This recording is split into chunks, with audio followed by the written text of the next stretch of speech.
डिसेंबर आणि जानेवारीचा हप्ता जो आहे तो एकत्र मिळणार असल्याचं कळतंय आणि संक्रांती आधी एकत्र 3000 रुपये दिले जाणार असल्याचंही कळतंय। या आधी सुद्धा सरकारने आपण पाहिलेलं होतं भाऊबीजेचं गिफ्ट लाडक्या बहिणींना दिलेलं होतं आणि आता पुन्हा एकदा लाडक्या बहिणींना मकर संक्रांतीचं गिफ्ट मिळणार असल्याचं कळतंय आणि लाडक्या बहिणींच्या खात्यात एकत्र 3000 रुपये जमा होणार अशी माहिती आहे।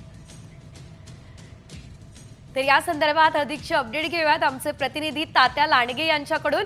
तर आपण बघतोय या ठिकाणी लाडक्या बहिणींना आता जो हप्ता आहे तो संक्रांती आधी मिळणार असल्याचं कळतंय। सविस्तर माहिती या संदर्भात